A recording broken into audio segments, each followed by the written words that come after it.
అందరికీ నమస్కారం అండి. ఈరోజు మా అంగన్వాడీ కేంద్రానికి పిల్లలైతే 13 మంది అయితే వచ్చారండి. ఇంతకుముందు నాకు 17, 18 మంది పిల్లలు వచ్చేవాళ్ళు. మరి ఇప్పుడు జాతరలు తిరణాలు జరగటం వలన ఏమో ఊర్లకైతే వెళ్తున్నారు పిల్లలు చాలామంది. అదొకటి మళ్ళీ ఎండలు కానీ మస్తు వస్తున్నాయి అన్నట్టు. ఎండలు బాగా తీస్తున్నాయండి. అట్లా మా అంగన్వాడీ కేంద్రంలో అయితే ఫ్యాన్ ఉన్నది. అందుకనే పిల్లలు అసలు ఎందుకు తగ్గారా అని నేను కనుక్కుంటేనేమో ప్రతి ఒక్కళ్ళు ఊరికి పోయిరాని ఇంకొక అబ్బాయి ఏమో ఇంటి దగ్గర జ్వరం వచ్చిందని అని చెప్తున్నారు. ఇలా అనేది పిల్లలు అనేది తగ్గిపోవటం జరుగుతుంది. 17, 18 మంది వచ్చేవాళ్ళు ఇప్పుడు 13, 14 మంది, 15 అలా వస్తున్నారు. పిల్లలకి చెప్పులు మాత్రం వేయండి తప్పకుండా. ఇక్కడ చూడండి వరుస దాకైతే చెప్పులు లేవు. ఈ అబ్బాయికి కానీ మధిరాల అభిరామ్కి కానీ చెప్పులు లేవు. అంటే వీళ్ళు ఇంకా చెప్పులు వేసుకొచ్చుకోమని చెప్తూనే ఉన్నాను, వేసుకొచ్చుకోవట్లేదు. ఎండలు బాగున్నాయి కాబట్టి కాళ్ళు కాలుతున్నాయండి. ఒక్కోసారి అయితే చిన్నపిల్లల్ని అయితే ఎత్తుకొని కూడా అక్కడ తీసుకెళ్లాల్సి వస్తుంది. ఇంకొకసారి అయితే నా చెప్పులు ఇస్తా అన్నట్టు. ఇక్కడ వీళ్ళని పంపించే కాడైతే చాలా ఇరుకుగా ఉంటుంది. కాలువ ఉంది పక్కనే. వీళ్ళనైతే ఇంటికి తీసుకెళ్తున్నా పంపించడానికి. వీళ్ళ ఇంట్లో వాళ్ళ జేజీ వాళ్ళే ఉంటారు. అందరు పనులకే పోతారండి. ఎవరు ఉండట్లేదు ఇళ్ళల్లో అసలు.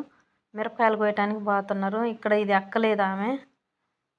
అలా అని జాగ్రత్త తీసుకెళ్ళి వాళ్ళకైతే ఇంటి దగ్గర అప్పచెప్పి రావాల్సి ఉంటుంది.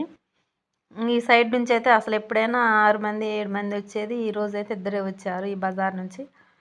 వాళ్ళిద్దరిని అయితే వాళ్ళ ఇంటి దగ్గర అయితే పంపించి రావాల్సి ఉంటుంది.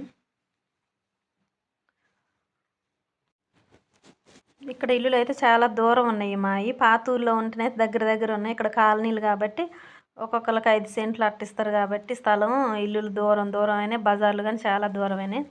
మళ్ళీ వాళ్ళని పంపించి వచ్చిన తర్వాత ఇక్కడ మళ్ళీ వీళ్ళని తీసుకొని అయితే వెళ్ళాల్సి ఉంది. అగో అందరూ ఒక సమానంగా నడవరు. కొంతమంది ముందు పోతుంటారు, అవి ఉరుకుతుంటారు. పిల్లలు ఎంత చెప్పినా వినరు.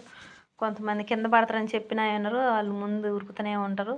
ఏమైనా బండ్లు కానీ ఏమైనా ట్రాక్టర్లు వస్తే మాత్రం అప్పుడు ఉరికి వస్తారు నా దగ్గరికి. అగో అక్కడ చాలామంది ఉండరు. వెనక అంతమంది ఉండరు, ముందు అంతమంది వెళ్ళారు. నేనే మధ్యలో ఉన్నా అన్నట్టు. ఇలా అనేది పిల్లల్ని అయితే పంపించాల్సి ఉంటుంది మేము. ఇంకా ఎండాకాలం అయితే వచ్చేసిందండి. శివరాత్రికి శివ శివ అంటూ చలిపోద్ది అని అంటారు కానీ ఎప్పుడో చలిపోయింది, ఎండలే వస్తున్నాయి. ఇంకా ఫిబ్రవరిలోనే ఎట్టుంటే మార్చి, ఏప్రిల్లో ఎట్టుంటుందో మరి. మాకు కానీ ఒక పూట బళ్ళు సెలవులు ఇస్తే బాగుంటుంది. గవర్నమెంట్ స్కూల్స్తో పాటు కానీ మాకు మాత్రం సెలవులు ఎవరు ఏమివ్వరు. ముందుకురా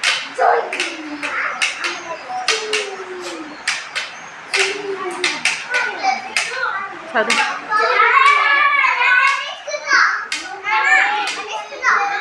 గట్టి చదువు.